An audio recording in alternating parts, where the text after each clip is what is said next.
Oh god. Where am I? Where am I?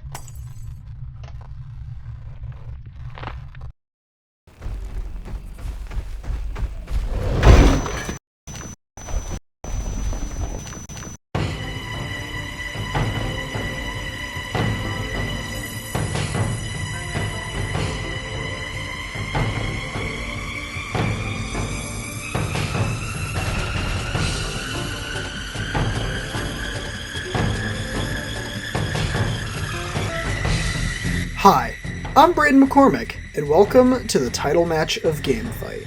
This is it, fellas. This is gonna be the culmination of my review videos. This is the mean video.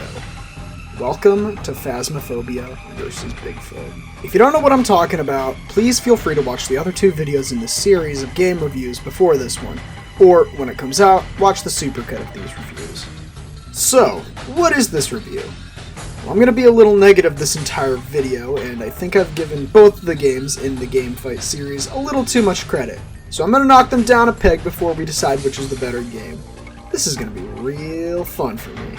Keep in mind I absolutely love both of these games, so looking at their problems just gives me a new appreciation for them, and you shouldn't really take these criticisms at face value since they don't define the game's overall individual experiences. So I'm going to do my best with these reviews and try to put some bias aside. Let's get into it.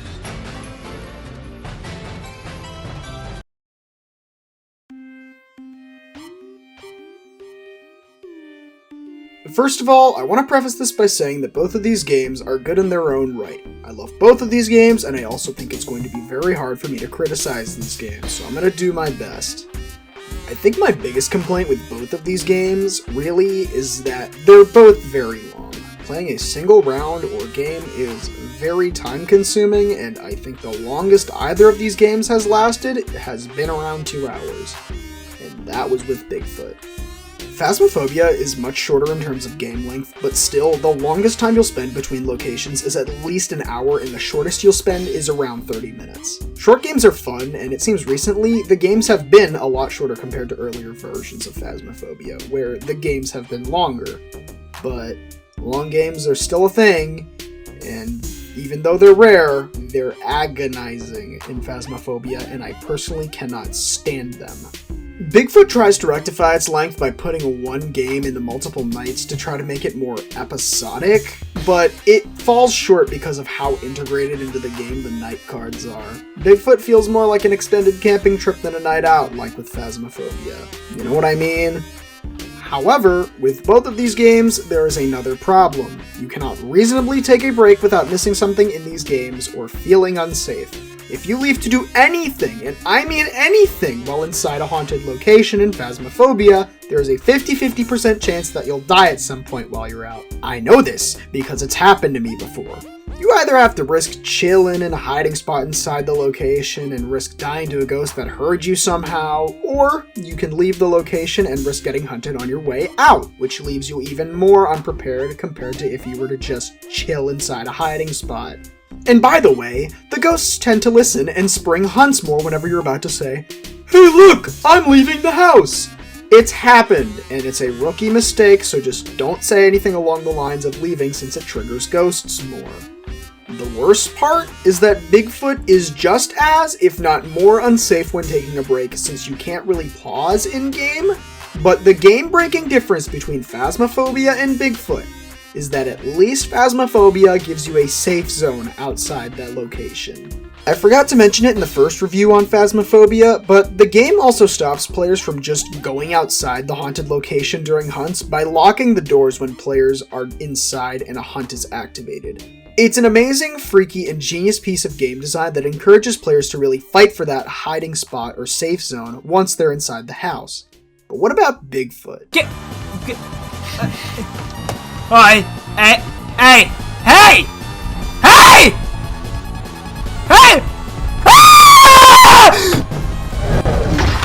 No, Bigfoot just doesn't care. In Bigfoot, you have to hope and pray that Bigfoot, or even wild animals that can attack you, ignore you or your friend if you're with one, which, come on. It rarely if ever happens, and I've only had it happen like once or twice. And we wanted Bigfoot to come and fight us that time.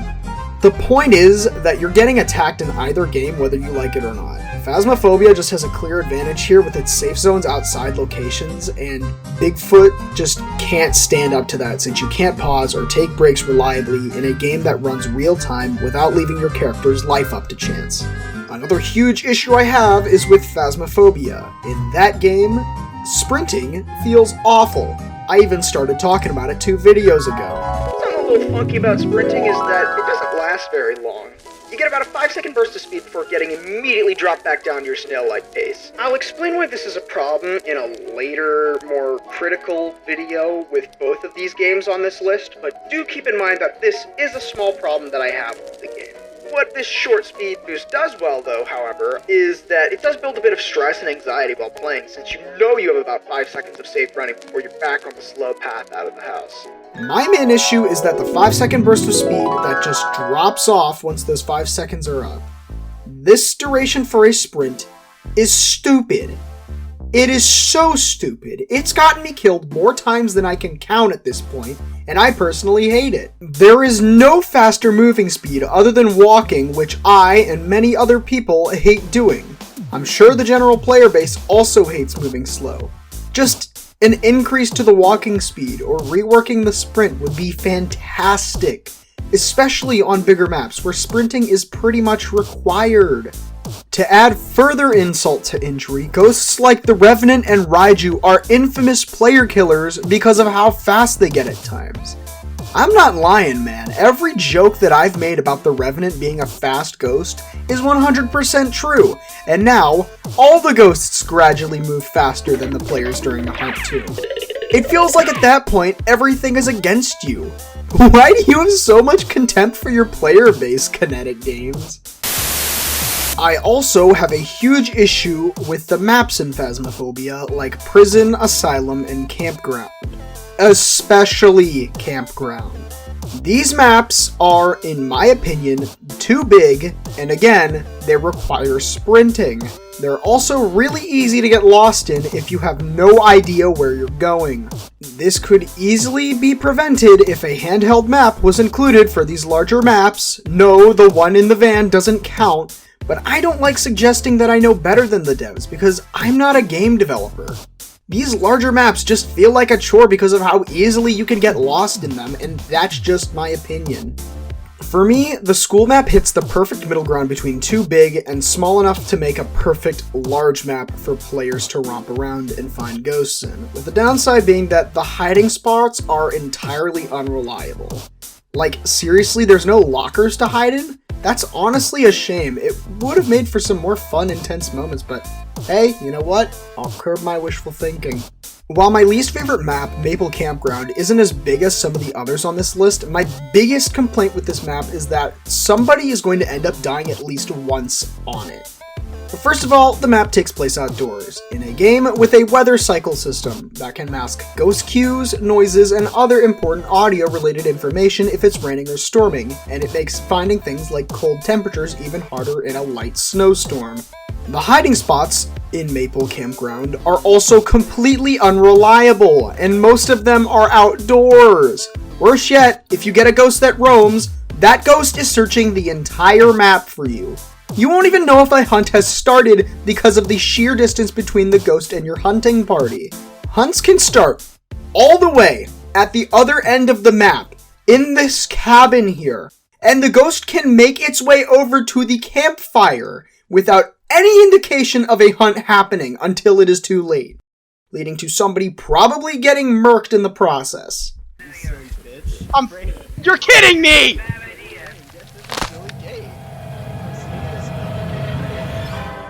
Are you kidding me? I hate this map! I hate you! I hate you! You're the worst! I hate this map.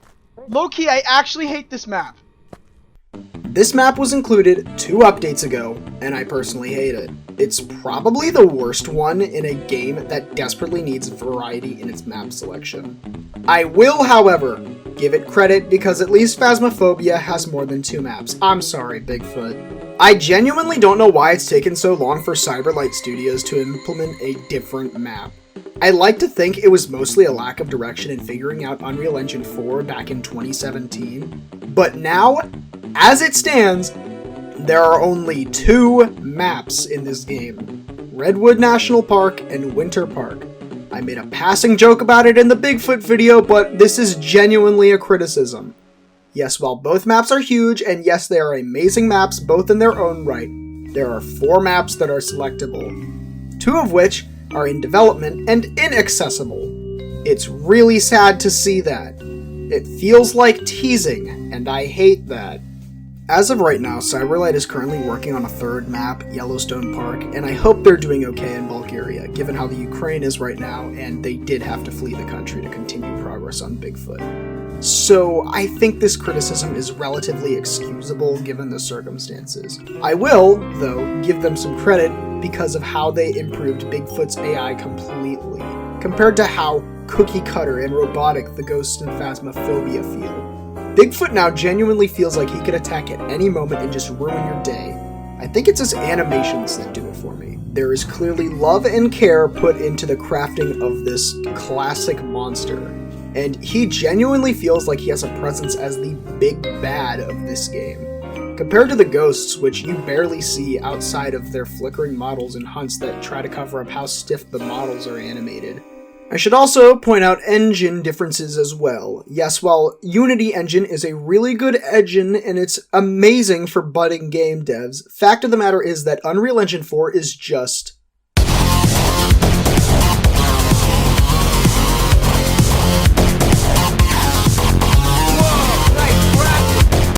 it's just much more powerful. Not to mention that it can handle so much more comparatively, giving Bigfoot the edge in terms of sheer power as a game. It is being developed by an indie studio and is a little rough around some edges with the no, get over. But Unreal Engine 4 is just so much for games once you take the time to learn it, and the developers are clearly flexing on Phasmophobia's devs with how much better the game looks and plays with the plethora of mechanics Bigfoot has and elaborates on.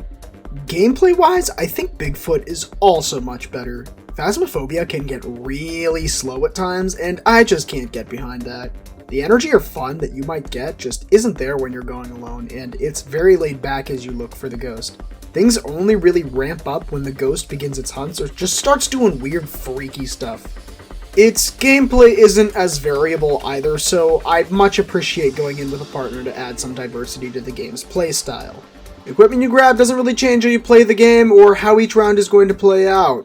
Every round is just gonna feel really samey after like the 2nd game. It's just go into the house, find evidence, leave, go back in, get hunted, finish extra objectives, leave. Rinse, repeat. In Bigfoot though, you're alert, you're always moving to somewhere on the map with a goal, and you just feel on edge the whole time, making Bigfoot's surprise attacks 10 times more impactful when they happen. The gameplay is super varied too. If you don't grab the equipment that you want, it completely changes how you play or how the game changes itself up. If you don't have a weapon, you're gonna have a really evasive playstyle. One time, I got stranded with a medkit, some cameras, and a flare gun, which barely does damage to Bigfoot. That uncertainty and build-up is always going to make the game more fun over a longer period of time, whether it be in Bigfoot's AI or the plans going awry and having to improvise. I've accidentally shot traps that Bigfoot was too far away from to have any lasting effect, and my entire team has gotten downed as a result of that. But I really can't express how smart Bigfoot's AI is whenever you're playing with a computer. Bigfoot is smart enough to tend to his wounds. While you're busy healing, Bigfoot is also healing.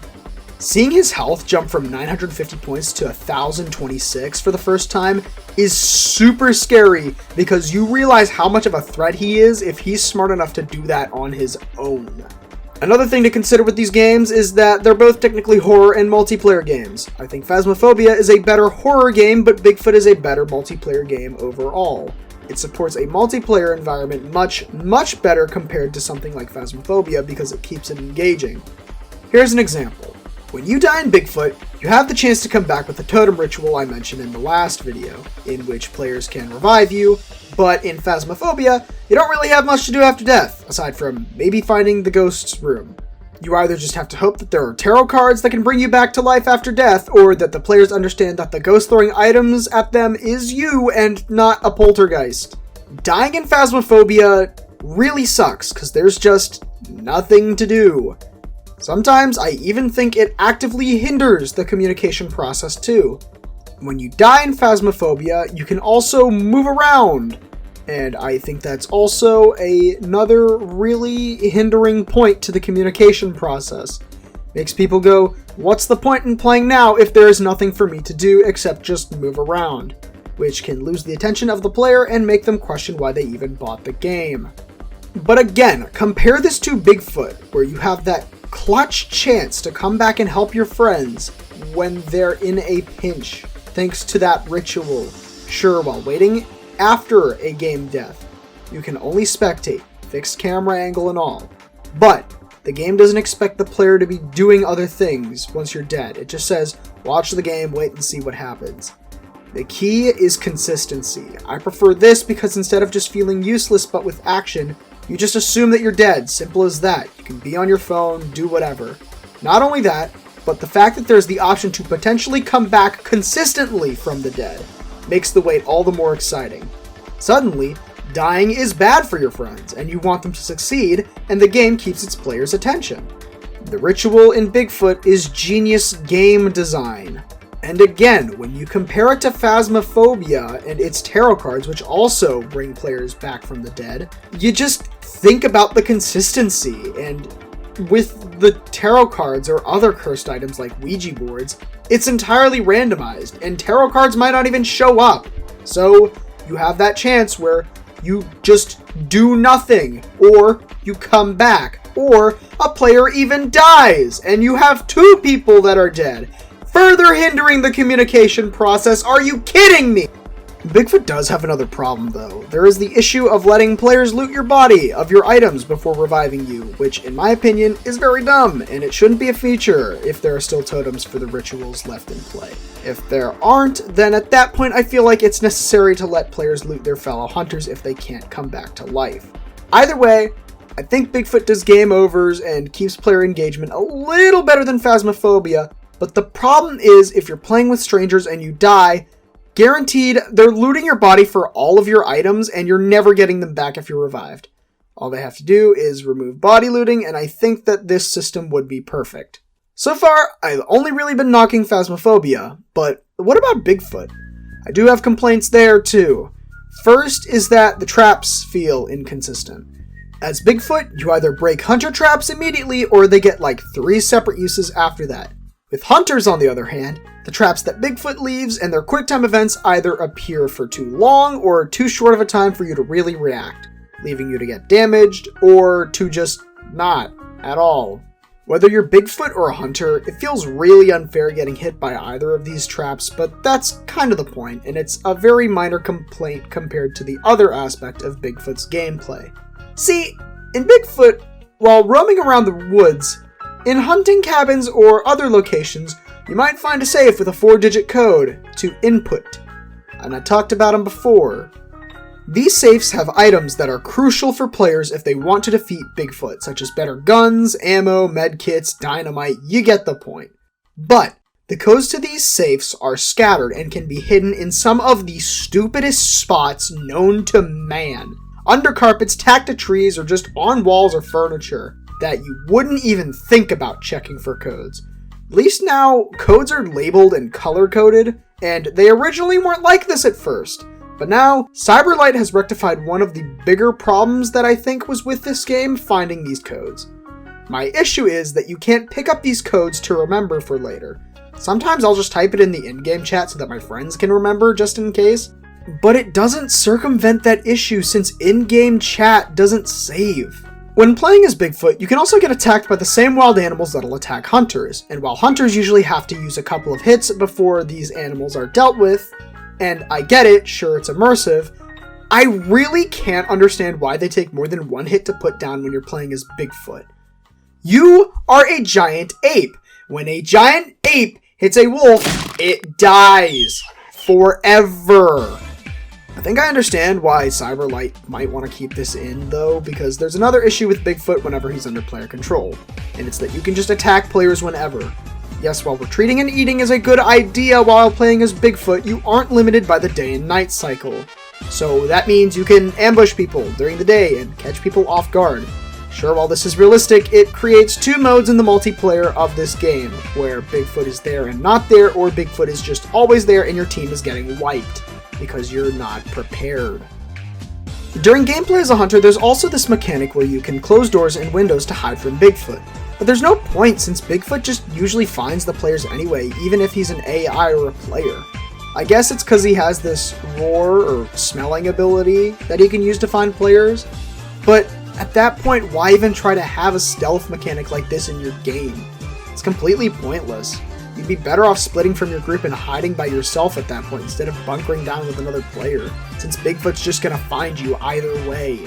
At least with Phasmophobia, if everyone's quiet and holds their doors shut to their hiding spots, they're guaranteed to survive a hunt. But imagine if the ghosts just found you anyway, despite the mechanics. That's what Bigfoot's like.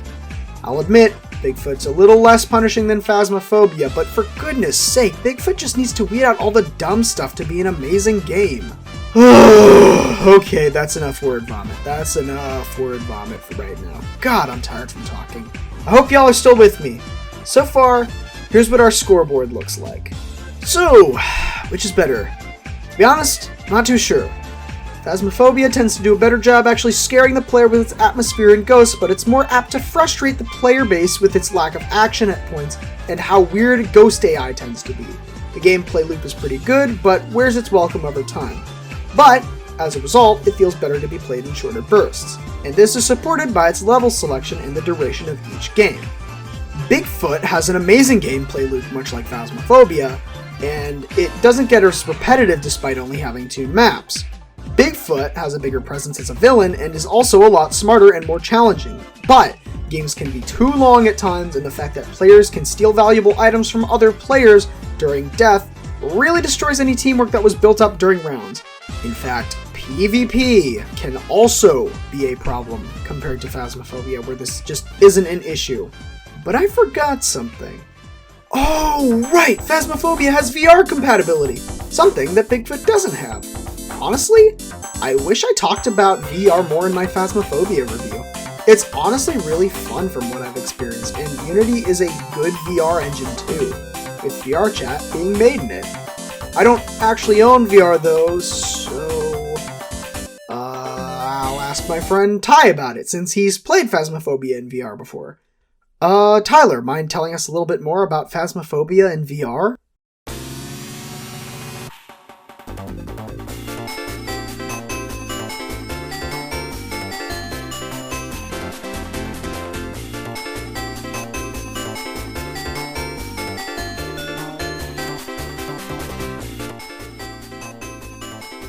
Hello everybody, my name is King Potassium, and when I'm not being chased through the woods by a big hairy man, you can usually see me playing Phasmophobia VR. Yeah, I'm that kind of guy.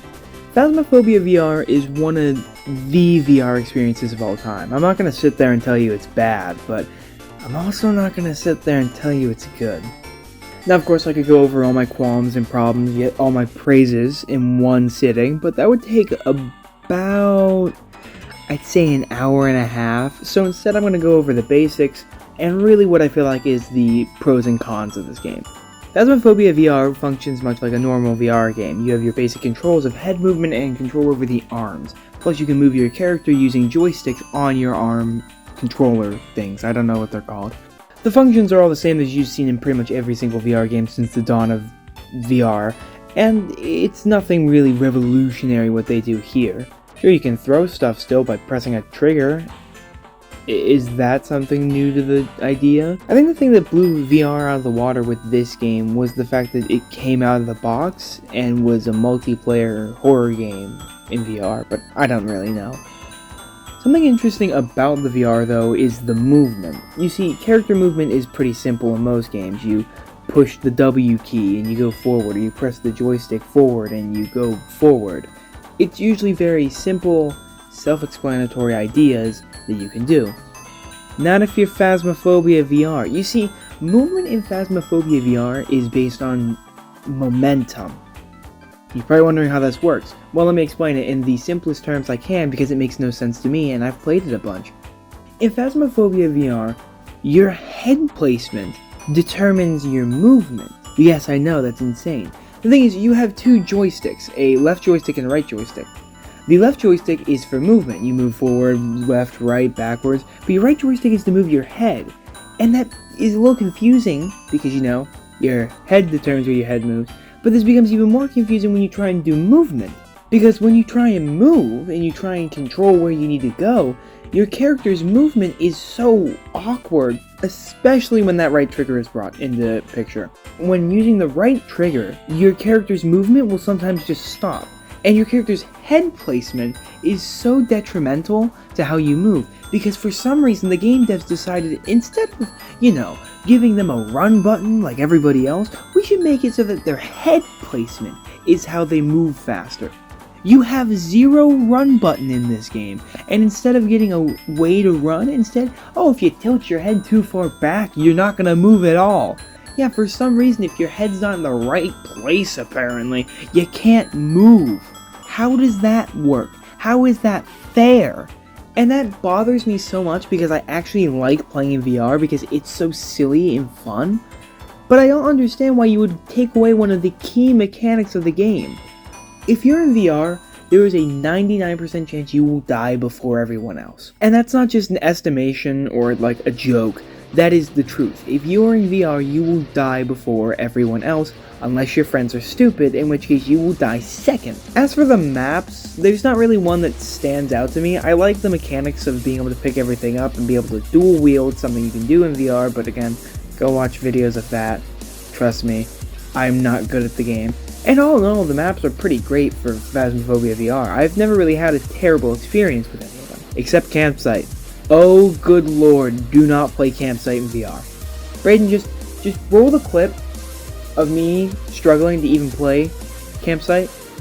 That will be suffice enough. My screams of agony should be enough to make people understand exactly how I feel. Oh, I'm gonna go. why would you pick this map? Because so we can get it out of the way, and also I hate this map, so it lags into crap. I'm sorry, I know. Hey, Sean. Let's just go. Come on.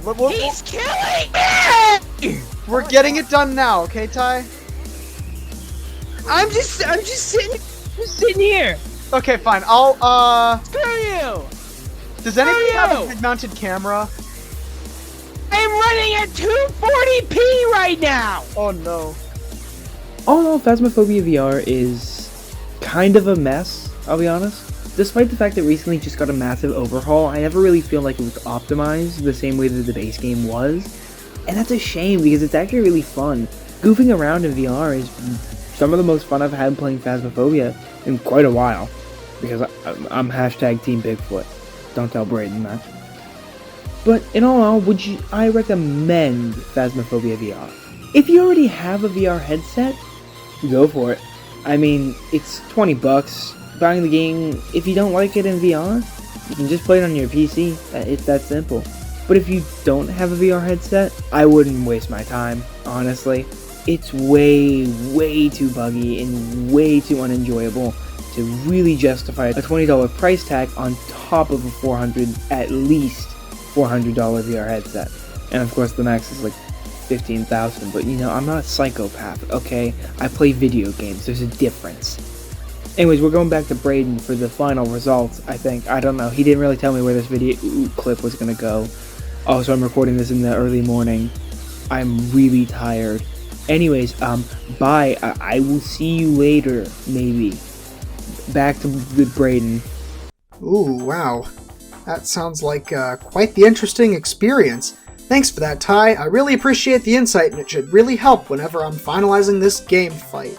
While recording footage for this little series of videos, I conducted an experiment with some friends on my own. Basically, what I intended to do was compare how bored I got with each game over an extended period of time, and what community was better, how each game was played with strangers and friends, and with different numbers of people, and what I found was... Braden! We gotta get out of here!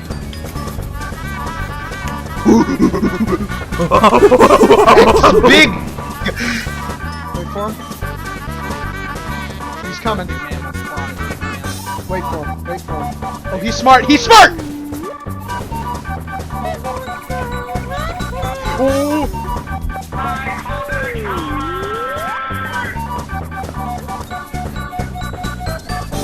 Oh no! Oh, that's no. very funny. He's coming back! Here he is. Oh yeah, he is. Roll him back. Tyler, reset the traps. Give him a moment. Oh, they all went off. Oh yeah. Did you find the ghost yet? It's a yokai. All Kill right, him. come get him. Yeah! Oh, we actually. good. Whoa! That's the first time we've beaten him with all 4 survivors. All right, everyone get out of the kitchen. Everyone get out of the kitchen.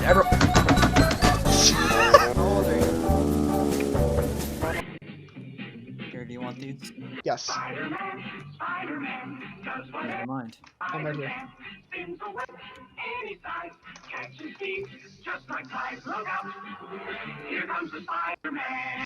Get up there. Okay, I'll admit it. Both of these games are fun. I'll admit it. And they both have their merits. Both gameplay loops are really fun, and if you're playing with friends in both of these games, you're gonna have a fun time regardless. For as much as I've criticized these games, I see a lot more nitpicks than genuine criticisms, but it would be such a cop-out if I said, oh, both these games win because they're so good. So I'll give you a straight answer. What's my verdict overall? I think I'll be giving the win for this game fight to Phasmophobia! Congratulations, Phasmophobia. You did it. Wow, good job. Thank you. Congratulations. Yeah, you did it. It's a cool game.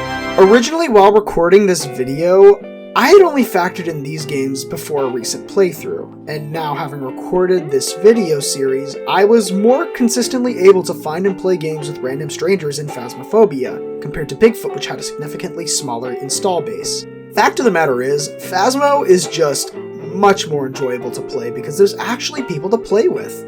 I can only realistically see Bigfoot being played with friends for like an afternoon at most, and I couldn't even get footage with strangers, it was that bad.